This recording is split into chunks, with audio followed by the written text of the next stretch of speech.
नमस्कार दोस्तों, मैं अंजना सिन्हा रायगढ़ छत्तीसगढ़ से आज आप सभी के बीच में पुनः हाजिर हूँ। ज्योतिष मंथन कार्यक्रम में आप सभी का बहुत-बहुत स्वागत करती हूँ। आज हमारी चर्चा एक नए टॉपिक पर हो रही है। आप सभी ने राजयोग के बारे में सुना है, जाना है और हमारे आलोक रंजन सर जो कि इसका वीडियो भी मंच पर डाल चुके हैं। तो आज हम लोग नई टॉपिक पर बात करेंगे विपरीत राजयोग। ये विपरीत राजयोग क्या होता है? उसकी आज हम चर्चा करेंगे। नीचे लिंक दी जा रही है, उसमें नंबर भी है। अगर आप सर से कॉन्टैक्ट करना चाहें तो कर सकते हैं। अपनी कुंडली बनवाना चाहें, बिल्कुल बनवा सकते हैं।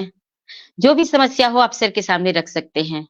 और यहाँ पर भी आप कमेंट्स करके कुछ सवाल अगर पूछना चाहें तो बिल्कुल पूछ सकते हैं। तो आइए चलते हैं एक बार पुनः आलोक रंजन सर के पास में और आलोक रंजन सर का बहुत-बहुत स्वागत करती हूँ सर आपका।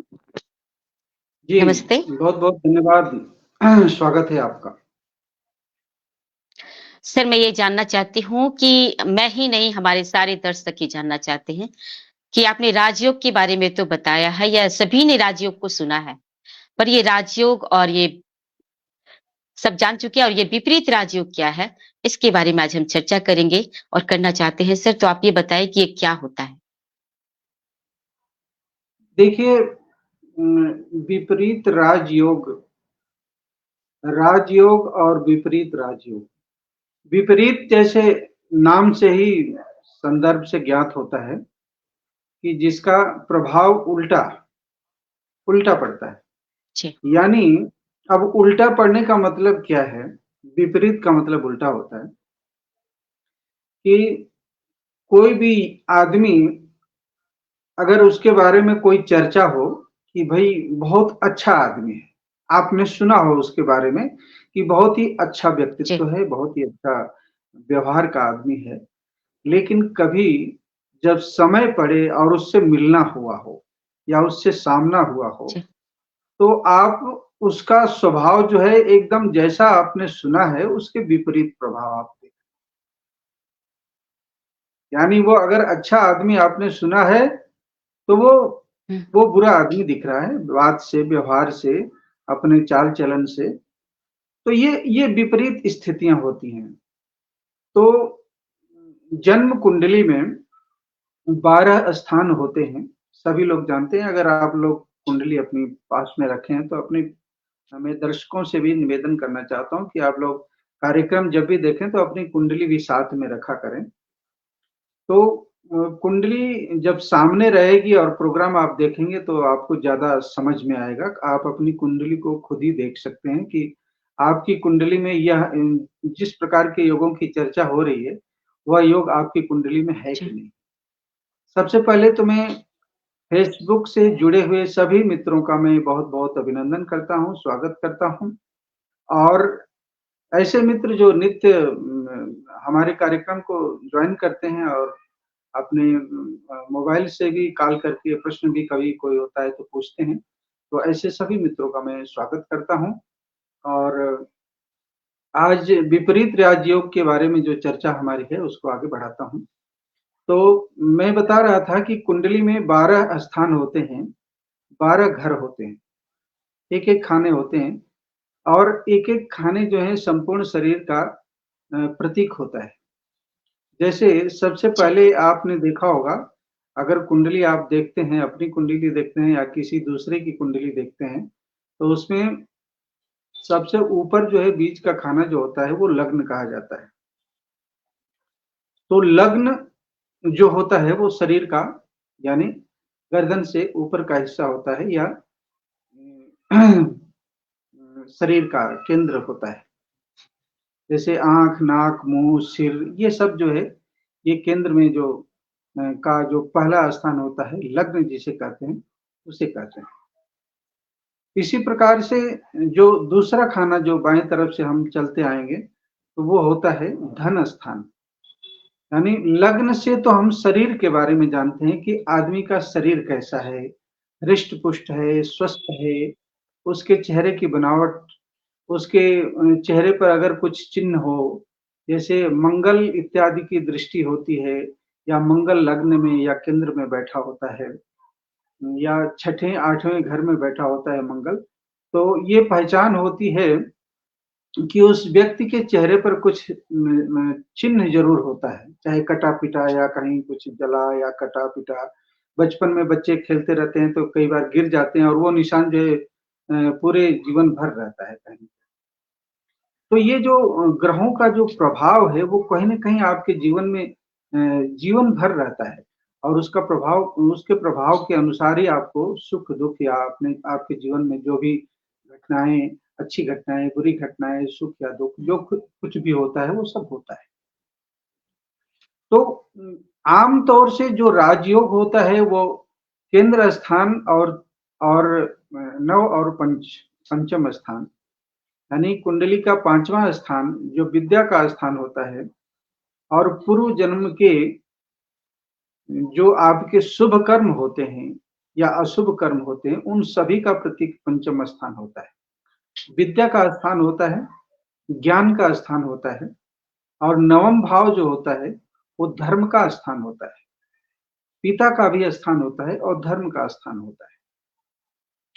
तो केंद्र यानी लग्न का संबंध कहीं नव और पंचम से जब होता है, तो जाकर के ये और संयोग, युति, दृष्टि या इन स्थानों के जो स्वामी हैं, वो कहीं न कहीं अगर अ युति करते हैं, दृष्टि संबंध बनाते हैं, तो और इन इन तीनों के जो संबंध होते हैं, केंद्र में यदि हो जाते हैं, लग्नेश यदि मजबूत होता स्थिति में होता है और नवम पंचम स्थान जो है मजबूत स्थिति में होता है, तो ऐसे में जो एक तरह का जो राजयोग बनता है, वह आदमी को यश, सम्मान, कीर्ति, अपार धन संपत्ति और बहुत ही कम उम्र में आदमी को योग्यता प्रदान करता है, धन प्राप्त करने की, सम्मान प्राप्त करने की और किसी भी पद को, शिक्षा को, किसी भी क्षेत्र में आपको आगे बढ़ा देता है। आमतौर से जो शुभ स्थान होते हैं या शुभ ग्रह होते हैं, उनसे जो योग बनते हैं, वो राजयोग तो शुभ फल देते ही देते हैं। कुंडली में छठवां स्थान जो होता है और 8वां स्थान होता है और 12वां स्थान होता है। ये 3 स्थान कुंडली में ऐसे होते हैं, जिनको जो है शुभ स्थान नहीं कहा जाता है। इनके कारण कहीं न कहीं दुःख दुःख प्राप्त हो, कष्ट प्राप्त हो, मानसिक पीड़ा प्राप्त हो, शारीरिक पीड़ा प्राप्त हो, ऐसा कुंडली के इन 3 ग्रहों से होता है। जो 3 स्थान हैं, वो 6वां स्थान है और 8वां स्थान है और 12वां स्थान। तो 6वां स्थान जो होता है, वो उस पर हम चर्चा करते हैं कि कुंडली से लग्न से आप बाएं तरफ अगर गिनते हुए एक-एक खाने आएँगे, तो 6वां घर जो होता है, पंचम के बाद, वो जो है रोग और शत्रु का स्थान कहा जाता है। यानी कुंडली में 6ठे स्थान में आपको अगर कोई ग्रह ऐसा मिलता है, जो कमज़ोर है या शत्रु से दृष्टि पड़ रही है, शत्रु के दृष्टि पड़ रही है या नीच का ग्रह है, तो अगर ऐसी स्थिति आपके कुंडली के 6ठे घर में वह ग्रह बैठा है, जो कमज़ोर है, नीच का है अपने अंशों में और अपने शत्रुओं से देखा जा रहा है और चंद्रमा की भी दृष्टि है, तो निश्चित रूप से ये कहा जाता है कि वह रोग और शत्रु जो है, उन दोनों से उसको परेशानियाँ हो सकती हैं। अब रोग और शत्रु किस प्रकार से होंगे, किस प्रकार का ग्रह है, उसकी ग्रह की के अंशों में क्या स्थिति है, वो सब सारी चीज़ें जो हैं, वो सारे देखने के बाद ही पता चलता है कि आपको किस प्रकार के रोग हो सकते हैं और किस प्रकार के आपके शत्रु हो सकते हैं। इसी प्रकार से क्योंकि आज जो हम विपरीत राजयोग की चर्चा कर रहे हैं, मैं 6वां, 8वां और 12वां स्थान की चर्चा इसलिए मैं कर रहा हूँ कि जी। 6वां, 8वां और 12वां स्थान जो होता है कुंडली में, इन तीनों के योग के कारण ही विपरीत राजयोग बनता है। इसलिए हमें कुंडली में छठे स्थान के बारे में जान लेना बहुत जरूरी है कि कुंडली में छठवां स्थान क्या होता है। यानी छठा स्थान जो होता है वो रोग का होता है, शत्रु का होता है। इसी प्रकार से आठवां स्थान जो होता है, आठवां स्थान जो होता है गुप्त रहस्यों का होता है, मृत्यु का होता है या मृत्यु के समान कष्ट का होता है। वैसे तो ज्योतिष में मृत्यु उसे कहते हैं जो कष्ट, किसी भी प्रकार का कष्ट हो उसको मृत्यु बोलते हैं। तो विदेश यात्रा का, रहस्य का, मृत्यु का और कष्ट का, यानी ये आठवां स्थान जो है इन सब बातों के बारे में जो है ये इससे हम लोग ज्ञात करते हैं। अब तीसरा स्थान क्या है? छठवां और आठवां और 12वां स्थान। 12वां स्थान आप देखेंगे जो लग्न से दाहिने तरफ होता है। तो दाहिने तरफ का जो ऊपर सबसे खाना होता है वो 12वां स्थान कहा जाता है। वह 12वां स्थान जो होता है वो व्यय का होता है। व्यय यानी खर्च, यानी खर्च किसी भी प्रकार का हो सकता है। एक तो खर्च ये होता है कि भाई आवश्यक चीजों में खर्च करता है आदमी, और दूसरा ये होता है कि अनावश्यक चीजों में खर्च न चाहते हुए अनपेक्षित खर्च हो जाता है, स्वाभाविक है। तो जो द्वादश स्थान होता है वो व्यय का होता है, विदेश यात्रा का होता है, मोक्ष का होता है, मुक्त होने का होता है। अब इसमें बहुत सारी बातें आती हैं। तो ये अगर 6 और 8 और 12 ये स्थान, इनके स्वामी विपरीत राजयोग बनाते हैं मिलकर। कैसे बनाते हैं? कि कुंडली का छठवां स्थान का जो स्वामी है वो अगर 12वें स्थान में बैठ गया है या 8वें स्थान में बैठ गया है या स्वयं अपने ही स्थान में बैठा हुआ है, स्वगृही होकर के अगर बैठा है तो बहुत अच्छी बात है। नहीं तो वो अगर स्वगृही होकर के नहीं बैठा है तो वो फिर तकलीफ देती है, फिर रोग और शत्रु की वृद्धि करता है। तो छठे स्थान का स्वामी कुंडली में यदि द्वादश स्थान में बैठा है और अष्टम स्थान में बैठा है तो ये विपरीत राजयोग बन जाता है। उसी प्रकार से बड़ा ही जी, उसी प्रकार से बड़ा ही यदि सुंदर जानकारी 12वें सर जी। जी, उसी प्रकार से यदि 12वें स्थान का स्वामी छठे स्थान में बैठ जाता है तो भी विपरीत राजयोग हो जाता है, और 8वें स्थान का स्वामी भी द्वादश में या षष्ठ स्थान में बैठ जाता है तो विपरीत राजयोग होता है। अब विपरीत राजयोग के बारे में मैं बता दूं आपको कि कभी-कभी जीवन में ऐसी घटनाएं घटती हैं कि आदमी परेशान हो जाता है, बेहाल हो जाता है। अब उसको जीवन में कोई ऐसी आशा नहीं दिखाई दे रही कि अब क्या होगा। चाहे वो आर्थिक रूप से परेशान हो, चाहे रोग व्याधियों से परेशान हो, चाहे सामाजिक प्रतिष्ठा को लेकर के परेशान हो, चाहे घरेलू स्थितियों को लेकर के परेशान हो। एकदम ऐसी स्थिति आती है कि जब चारों तरफ से उसके रास्ते बंद हो जाते हैं। तो जब चारों तरफ से जब उसके रास्ते बंद हो जाते हैं, तब जाकर के उसका राजयोग यदि कुंडली में होता है तब वो फलित होता है। और एकदम आशा की नई किरण, ऐसा लगता है कि आदमी को एक नया जीवन दान मिल गया है। इसी को कहते हैं विपरीत राजयोग। यानी परिस्थितियां अच्छी नहीं थी और एकदम उलटफेर हो गया। अचानक जी चाहे धन लाभ मिला, चाहे मान सम्मान मिला, चाहे अचानक आपको नौकरी में उन्नति मिल गई, या अचानक आप बहुत दिनों से परीक्षा की तैयारी कर रहे थे, आपको नौकरी नहीं मिल रही थी, नौकरी मिल गई। तो अचानक जो स्थितियां पैदा होती हैं, ये इसी को कहते हैं विपरीत राजयोग। बहुत सुंदर तो सर, क्या बात है। मंच के उस पार जितने लोग जुड़े हैं सभी को प्रणाम करती हूँ, सभी का बहुत बहुत स्वागत करती हूँ। आप सभी देख रहे हैं कि आज की टॉपिक है विपरीत राजयोग। मंच के उस पार जितने लोग जुड़े हैं सभी से मैं चाहती हूँ कि अगर कोई सवाल मन में हो तो जरूर पूछे सर से। और अपनी समस्या का हल पा सकते हैं सर के पास। तो आइए जानते हैं सर से एक बार फिर से कि ग्रहों के कितने अंश होते हैं तो ये फल शुभ देता है सर? अब देखिए, बहुत अच्छा आपने जी सर। प्रश्न पूछा है।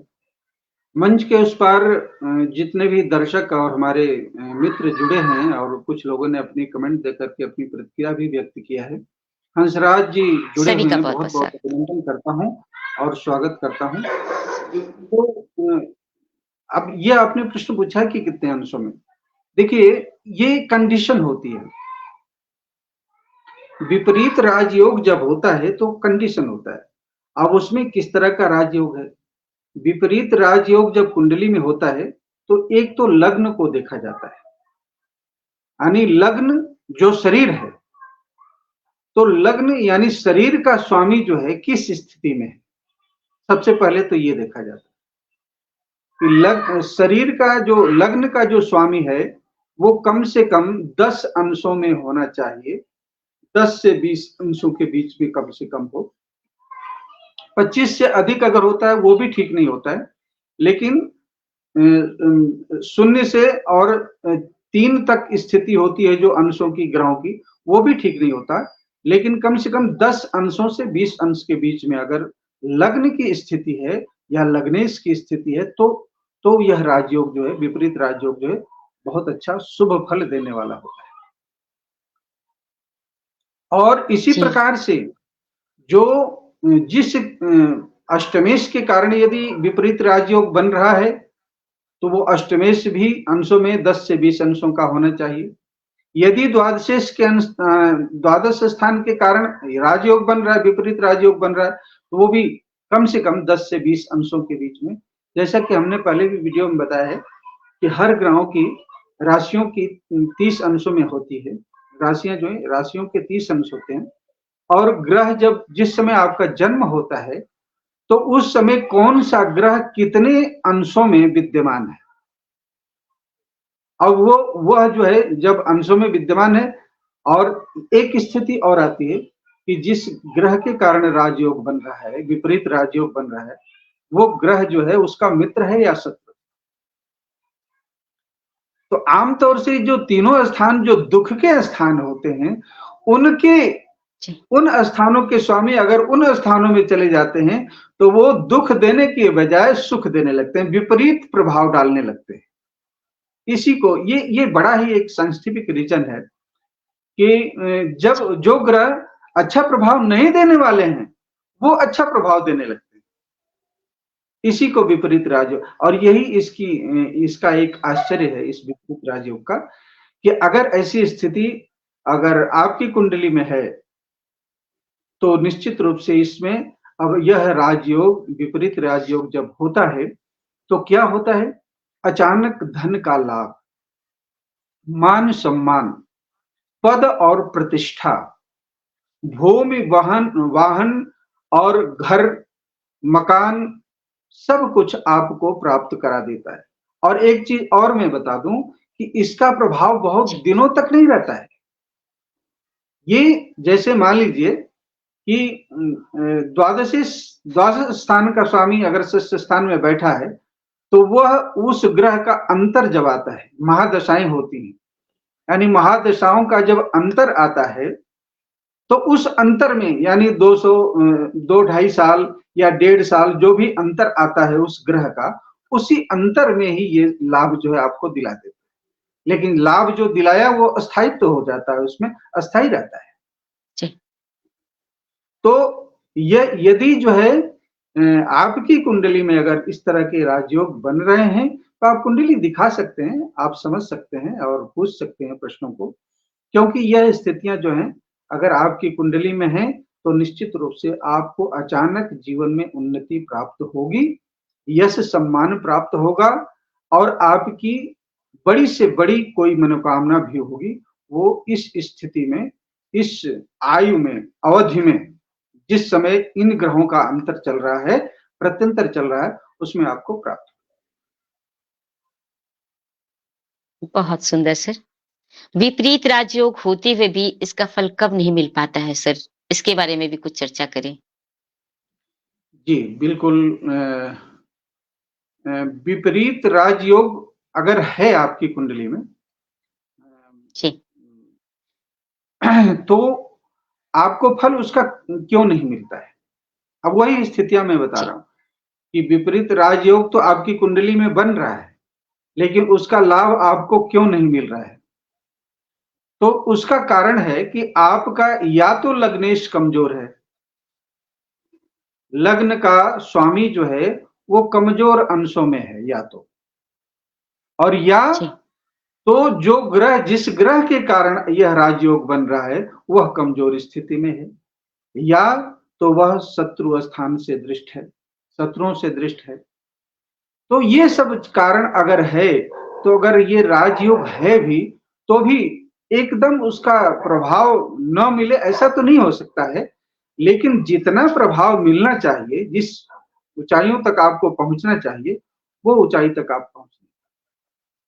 और यही कारण है कि जो विपरीत राजयोग है, कई लोग जी, कुंडलियाँ दिखाते हैं और बताते हैं कि हमारी कुंडली में तो विपरीत राजयोग है, लेकिन हमको कुछ उसका लाभ नहीं मिलता। तो कुंडली विश्लेषण करने में एक एक अलग रिसर्च करने में एक अलग आनंद आता है कि आप अपने जी, प्रश्नों का उत्तर आप स्वयं अपनी कुंडली से ही जान सकते हैं कि अगर योग है, अच्छा योग है और आपका लाभ नहीं मिला है, तो क्यों नहीं मिला है?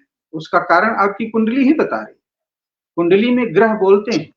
और ग्रह की स्थितियाँ आपको बता देती हैं कि क्या आपको प्राप्त होना चाहिए था और क्या आपको प्राप्त हुआ और क्या नहीं हुआ। तो 2 ही कारण हो सकते हैं कि या तो वो लग्नेश आपका कमज़ोर है,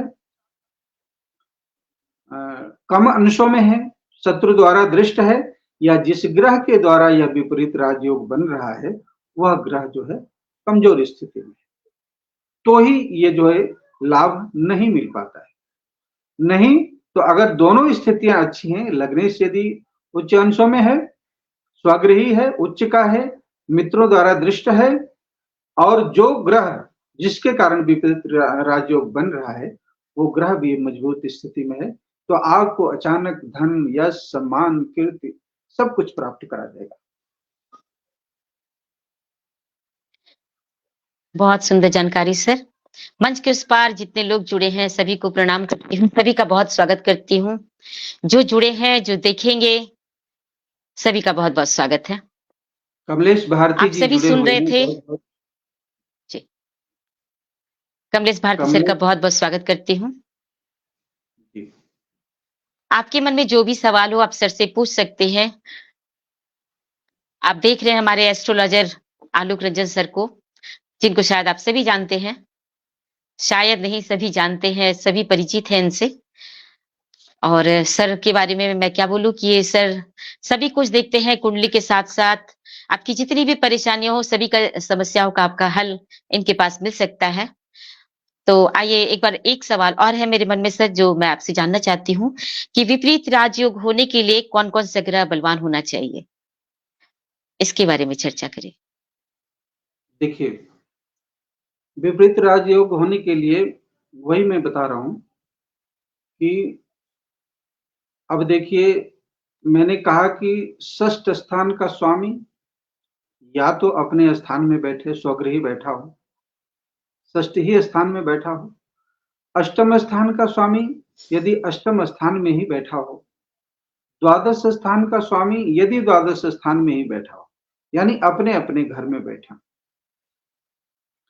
तो अगर अपने घर में बैठ कर के कोई ग्रह कहीं प्रभाव डालता है, कहीं दृष्टि डालता है, कोई योग बनाता है, तो अपने घर में तो सभी मजबूत होते हैं। सभी सभी में जो चेतना होती है, जो शक्ति होती है, वो अत्यधिक होती है। अगर कोई दूसरे के घर जी, में बैठ जाए या दूसरे के घर में जाकर के उसको अगर कोई काम करना है, तो उसका उसका बल उतना काम नहीं करेगा। वह आश्रित रहेगा कि जिसके घर में गया है, उस व्यक्ति के आश्रित रहेगा। उसी प्रकार से ग्रहों की विपरीत राजयोग की स्थिति में ग्रहों की स्थिति जो है, वो अगर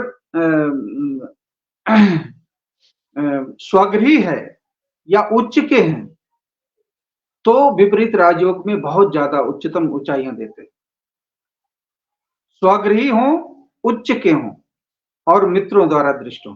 तो ऐसी स्थितियां होती हैं और कदाचित यदि वो पाप ग्रह हैं, देखिए ये एक बहुत इंपॉर्टेंट बात है विपरीत राजयोग में, क्योंकि जी लग्न है, चतुर्थ है, पंचम है, नवम स्थान है कुंडली का, और केंद्र का स्थान कोई भी हो, यहाँ पर तो शुभ ग्रह बहुत अच्छे फल देते हैं। लेकिन छठवां और आठवां जो 12वां जो घर है, यहाँ पर पाप ग्रह बहुत अच्छा फल देते हैं। यानी छठे, 8वें और 12वें घर में आपके पाप ग्रह हो तो बहुत अच्छा फल मिलेगा, अगर विपरीत राजयोग की स्थिति बन रही है तो।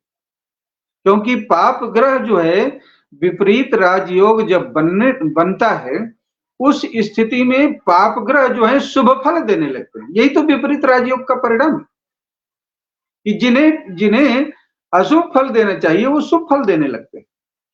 जैसे मान लीजिए कि चंद्रमा से अगर षष्ठ स्थान में चंद्रमा है और विपरीत राजयोग बन रहा है, तो चंद्रमा का क्या फल होता है? चंद्रमा का स्वभाव क्या होता है? चंद्रमा अगर षष्ठ स्थान में है तो रोग को बढ़ाएगा, शत्रु को बढ़ाएगा। रोग में भी श्वास से संबंधित रोग देगा, हृदय से संबंधित रोग देगा, माता के शरीर को तकलीफ देगा, उसको कोई रोग व्याधि देगा, ये स्थितियां पैदा करेगा। लेकिन अगर चंद्रमा विपरीत राजयोग के अंतर्गत वो स्वगृही अगर वहां पर बैठ गया है, कर्क राशि में बैठ गया है, यानी चंद्रमा का जो अपना घर होता है वो कर्क राशि होता है, तो कर्क राशि में अगर चंद्रमा बैठ गया है तो वही विपरीत फल देने लगेगा। यानी जो अशुभ फल देना, जो रोग और शत्रुओं को बढ़ाने वाला काम करने वाला था, वो रोग और शत्रुओं का शमन कर देगा, रोग और शत्रुओं का विनाश कर देगा। यानी उसके रोग भी होंगे, शत्रु भी होंगे, लेकिन वो टिक नहीं पाएंगे। ये स्थिति हो जाती है। इसी प्रकार से शनि है, अगर शनि के कारण बैठता है, राजयोग बनता है, विपरीत राजयोग बनता है, तो शनि का घर जो है मकर और कुंभ है। अब मकर राशि में शनि विपरीत राजयोग में बैठा हुआ है। अब शनि जो है क्या पैदा करेगा? हड्डियों से संबंधित रोग पैदा करता है, शरीर में दर्द करेगा, पीठ में दर्द होगा, दांतों में तकलीफ होगी और वायु से संबंधित गैस की समस्या पैदा करता है।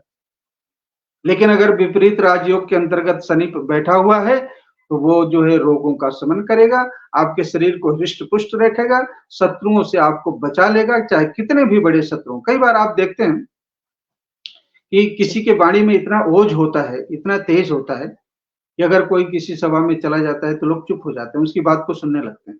और कई लोगों के अंदर ऐसी स्थितियां होती हैं कि वो चाहते हैं बोलना, उसकी बातों का जवाब देना चाहते हैं, लेकिन उनके अंदर अचानक अकारण भय पैदा हो जाता है। ये क्या स्थिति? ये ग्रहों का तेज होता है कि किसी भी व्यक्ति का अगर लग्नेश और षष्ठेश मजबूत है तो उस व्यक्ति की बात को में वजन होता है, उसको लोग सुनते हैं और उससे जो है भयभीत भी होते हैं। उसको उसका कोई अहित करने की सोच नहीं सकता है, अगर सोचता है तो उसका खुद ही नुकसान हो जाता है।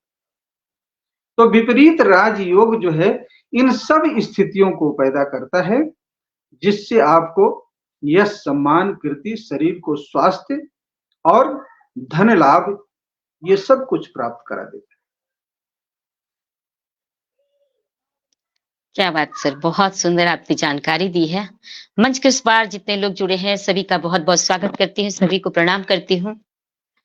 आप सभी के मन में जो भी सवाल हो आप सर से पूछ सकते हैं, अपनी कुंडलियां बनवा सकते हैं और वास्तु दोष के बारे में भी जानकारी पूछ सकते हैं, जो भी आप पूछना चाहें सर से। जो भी इस मंच में जुड़े हैं सभी का मैं बहुत बहुत धन्यवाद करती हूँ। सर ने बहुत अच्छा, आज के ये चर्चा बहुत सुंदर सर ने रखा है कि विपरीत राजयोग क्या है और आपने सुना कि विपरीत राजयोग क्या है। सर ने बहुत सारी समस्याओं के बारे में बताया। अब और ये प्रोग्राम जो हमारा है 3 दिन चलता है वीक में, तो आप सभी को जैसे पता है कि ट्यूसडे, थर्सडे एंड सैटरडे 3 दिन ये प्रोग्राम हमारा शाम को 5 बजे से होता है। तो आप सभी जरूर जुड़े और सभी जरूर देखें, अपनी समस्याओं का हल जरूर पाएं सर से। जी सर, बहुत बहुत धन्यवाद करती हूँ मैं आपका कि आपने बहुत सुंदर चर्चा आज किया है। फिर नेक्स्ट कार्यक्रम में हम लोग किसी ज्योतिष के और अन्य दूसरे विषय को लेकर के आएंगे। तब तक के लिए हम लोग विदा जी, लेते हैं। बहुत-बहुत धन्यवाद, बहुत-बहुत नमस्कार। नमस्कार। नमस्कार सर।